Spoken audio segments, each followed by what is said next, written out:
ರೊಕ್ಕ ಯಾರಿಗೆ ಕೊಟ್ಟಿರಿ? ಇದ್ರೊಳಗೆ ಯಾರ್ಯಾರು ಇದ್ದಾರ ಎಲ್ಲ ನಮ್ಗೆ ಹೇಳ್ರಿ. ಹೇಳಿ ಸರ್, ಖರೆ ಏನದಂತ ಹೇಳ್ರಿ. ಹೇಳಿ ಸರ್, ಹೇಳಿ ಮಾತಾಡಿ ಸರ್, ಹೇಳಿ ಮಾತಾಡಿ ಸರ್, ಹೇಳಿ. ಸುಮ್ಮನೆ ನಿಂತ್ಕೊಂಡ್ರೆ ಹೇಗೆ? ಹೇಳಿ ಸರ್, ಹೇಳಿ.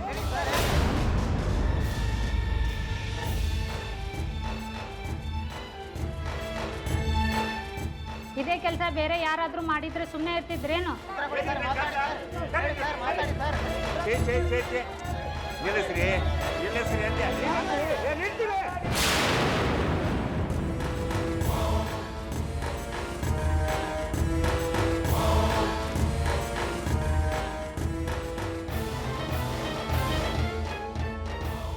ಒಬ್ಬ ಮರ್ಯಾದವಂತ ಮನುಷ್ಯನ ಮನೆಗೆ ನುಗ್ಗಿ ಹಿಗ್ಗ ಮುಗ್ಗ ಪ್ರಶ್ನೆ ಕೇಳಾಕತ್ತೀರಲ್ಲ, ಕೇಳೋರು ಯಾರು ಇಲ್ಲ ನಿಮಗೆ?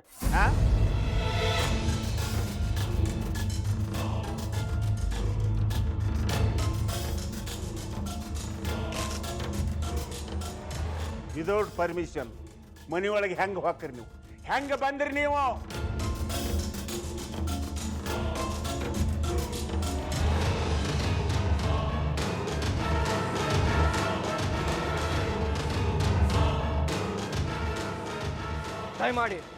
ದಯಮಾಡಿ ಎಲ್ಲರೂ ಇಲ್ಲಿಂದ ಹೊಂಡ್ರಿ. ನೀವು ವಿದ್ಯುನ್ಮಾನ ಮಾಧ್ಯಮದವರು ಇರಬಹುದು, ಆದ್ರೆ ನಾನು ಒಬ್ಬ ಮಾಜಿ ಪತ್ರಕರ್ತ ಇದ್ದೇನೆ. ನನಗೂ ಎಲ್ಲ ಕಾನೂನು ಬರೋಬ್ಬರಿ ಗೊತ್ತದ. ಹೊಂಡ್ರಿ, ಜಾಗ ಖಾಲಿ ಮಾಡ್ರಿ, ದಯಮಾಡಿ ಹೊಂಡ್ರಿ.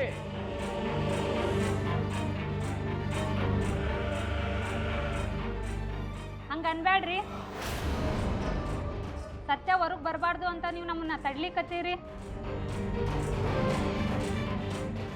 ಪ್ರಿನ್ಸಿಪಾಲ್ರು ನಮ್ಗೆ ಆಗ್ಲೇ ಹೇಳ್ಯಾರ, ಇವರು ನಕಲಿ ಮಾಸ್ ಕಾರ್ಡ್ ಕೊಟ್ಟಾರಂತ.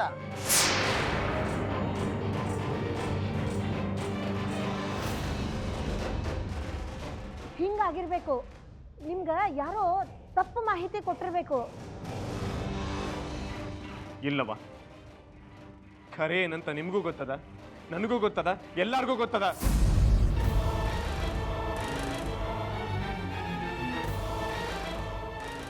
ಯಾರ್ದು ತಪ್ಪು ಕಲ್ಪನೆ ಆಗಿಲ್ಲ, ಎಲ್ಲಾರ್ದು ಸರಿಯದ.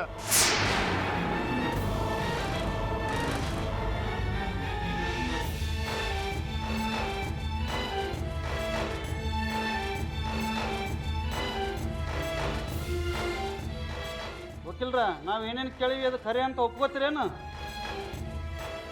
ಕಾಲೇಜ್ ಪ್ರವೇಶದ ಸಲುವಾಗಿ ನೀವು ನಿಮ್ಮ ಮಗಂದು ನಕಲಿ ಮಾಸ್ ಕಾರ್ಡ್ ಲಗತ್ ಮಾಡಿದ್ದು ಕರೆ ಅಂದಂಗಾತು.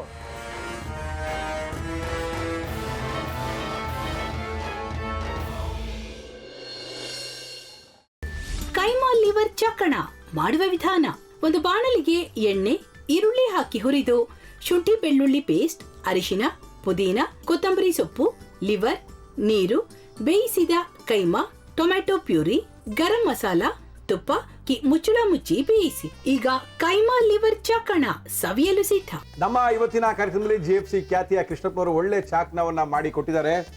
ಹೆಂಗಿದೆ ಅಂತ ಎಲ್ಲ ಹೇಳಕ್ಕಾಗಲ್ಲ, ನೀವು ಮಾಡ್ಕೊಂಡ್ರೆ.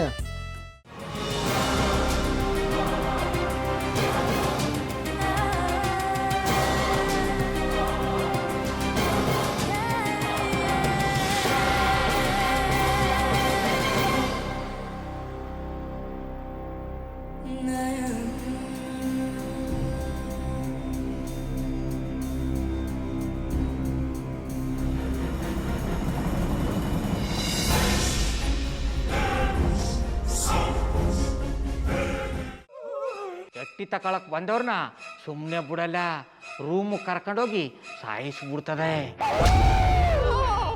ರೂಮಿಗೆ ಕರ್ಕೊಂಡೋಗಿ ಯಾಕೆ ಸಾಯಿಸ್ತಾಳೆ? ಯಾಕಂದ್ರೆ ಅದು ಅವಳು ಪ್ರಿಯಕರನ್ ಸಾಯಿಸಿದ ಜಾಗ, ಅದಕ್ಕೆ ಅಲ್ಲಿಗೆ ಕರ್ಕೊಂಡೋಗಿ ಸಾಯಿಸ್ಬಿಡ್ತದೆ. ಈ ಮನೇಲಿ ದೆವ್ವ ಇದೆ ಅಂತ ಭಾಸ್ಕರ್ ಅವ್ರು ನನ್ಗೆ ಹೇಳೇ ಇಲ್ಲ. ಅವ್ರ ಹಟ್ಟಿಲಿ ವಾಸ ಆಗಿದ್ರೆ ತಾನೆ ಹೇಳಕ. ಹಟ್ಟಿಲಿ ವಾಸ ಆಗಿರೋರ್ನ ಯಾನು ಮಾಡಲ್ಲ, ಆದ್ರೆ ಹಟ್ಟಿ ತಕೊಳಕ್ ಬಂದವ್ರನ್ನ ಅದು ಸುಮ್ಮನೆ ಬಿಡಲ್ಲ. ಇದನ್ನೆಲ್ಲ ಹೇಳ್ತಿದ್ಯಲ್ಲ, ನೀ ಯಾರು? ನಾನು ಹಟ್ಟಿ ವಾಚ್ಮ್ಯಾನು. ನಾನು ಅರ್ಜೆಂಟಾಗಿ ರಾಮನಗರ ಹೋಗ್ಬೇಕು. ನೀನು ವೆಹಿಕಲ್ ಕಳಿಸ್ತೀಯಾ? ಅಷ್ಟೇ ತಾನೇ? ಎಷ್ಟು ಗಂಟೆಗೆ ಅಂತ ಹೇಳಿ ಕಳಿಸ್ತೀನಿ.